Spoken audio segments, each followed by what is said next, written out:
Hello दोस्तों, आपने thumbnail में देख लिया। अगर आप एचकेएन के हो या कच्चे कर्मचारी हो या अनुबंध पर हो, जी हाँ दोस्तों, इसके बगैर आपको सैलरी नहीं मिलेगी। बड़ा आदेश जारी कर दिया है। वो क्या आदेश है, मैं बिल्कुल आपको डीपली बताने वाला हूँ। क्योंकि दोस्तों, आपको इस वीडियो को ज़्यादा से ज़्यादा शेयर कर देना है, क्योंकि सभी के पास इन्फॉर्मेशन पहुंच जानी चाहिए। कच्चे कर्मचारी हरियाणा 6 नवंबर 2025। सीपीएलओ एचकेएन कच्चे न्यू सुर्खियां, आज की जितनी भी ब्रेकिंग है सभी देख लेते हैं। अगर आप हरियाणा कौशल रोजगार निगम में लगे हुए हो, कच्चे कर्मचारी हो, अडोब बेस पर डीसी रेट, पार्ट टाइम या अन्य किसी भी प्रकार की outsourcing policy part one part two या ठेकेदारी प्रथा पर लगे हुए हो, तो फटाफट से चैनल को सब्सक्राइब कर लीजिए। सबसे पहले आज सीपीएलओ से शुरू कर देते हैं। सीपीएलओ कर्मचारियों की मांग को लेकर नूंह में हुई अहम बैठक।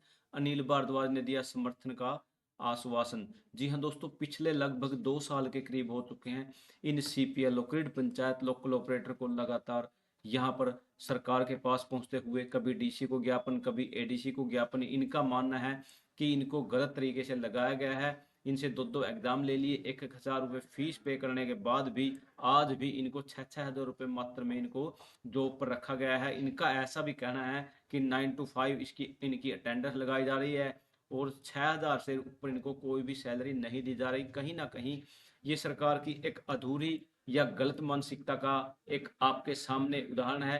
क्योंकि दोस्तों, 6,000 रुपये में कहाँ किसका गुजारा होता है, यहाँ बोले गए हैं।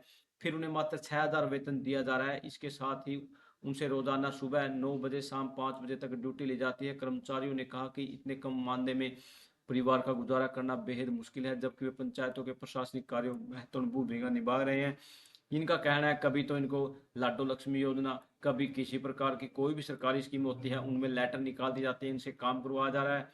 इनको लगातार शोषण का सामना करना पड़ रहा है। ये लगातार सभी डिस्ट्रिक्टों के 22 के 22 जिलों के जितने भी सीपीएलओ का कहना है।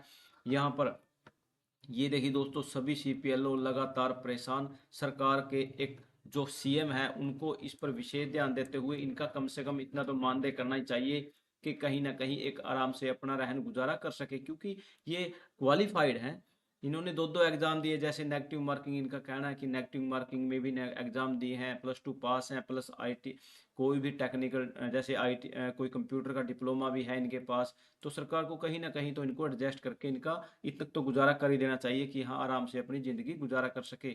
जी हाँ दोस्तों, यहाँ अनुबंध कर्मचारियों को बिना मोबाइल नंबर नहीं मिलेगा वेतन। यहाँ चरखी दादरी या पंजाब केसरी सरकार के विभिन्न विभागों में अनुबंध आधार पर काम कर रहे सभी कर्मचारियों को ई सैलरी पोर्टल पर अपना मोबाइल नंबर अपडेट करवाना होगा। बिना मोबाइल नंबर के उन्हें सैलरी नहीं मिल पाएगी। खजाना अधिकारी मंजू ने बताया कि सरकार के दिशा निर्देशों के अनुसार अब ई सैलरी पोर्टल पर दर्ज प्रत्येक अनुबंधित कर्मचारी का मोबाइल नंबर होना जरूरी है। मोबाइल नंबर के बिना कर्मचारी को पेमेंट नहीं की जा सकती।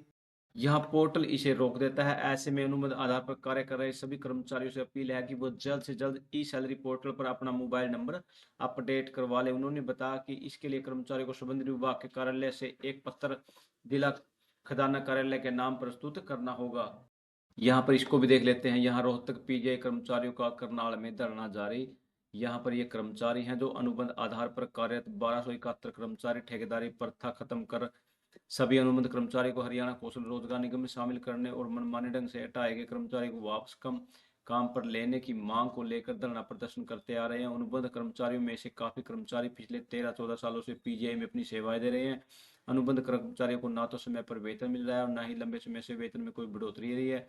यहाँ पर लगातार ये कर्मचारी अपनी मांगों को लेकर यहाँ पर धरना देते हुए यहाँ पर जिला सचिवालय के सामने ये कर्मचारी बैठे हैं। सरकार को इस पर भी ध्यान देना चाहिए। अब यहाँ पर भी देख लेते हैं, कौशल रोजगार निगम के कर्मचारी को अब मिलेगी स्थायी नौकरी। जॉब सिक्योरिटी एक्ट के तहत सभी फटाफट से पोर्टल रेडी कर दिया गया है। पोर्टल पर जैसे 2 विभागों का एक ट्रायल लिया जाएगा। अगर वो कामयाब होता है तो सभी विभागों में इसको लागू किया जाएगा। और जैसे ही जॉब सिक्योरिटी में जितने भी 1,20,000 कर्मचारी यहाँ से वेरीफाई होते हैं, उनका डाटा वेरीफाई कर लिया जाता है और इन सभी को जॉब सिक्योरिटी दे दी जाएगी। इनकी सैलरी जो भी इनकी कंडीशंस हैं वो सभी की सभी इस गजट के अनुसार इन सभी को प्रदान की जाएगी। यहाँ पर ये देखिए दोस्तों, 58 साल तक इसके अंदर कौन कौन से हैं, जैसे data entry operator, driver, clerk, helper, माली, गार्ड, ये सभी के सभी वो कर्मचारी है जिनको अब जॉब सिक्योरिटी दे दी जाएगी।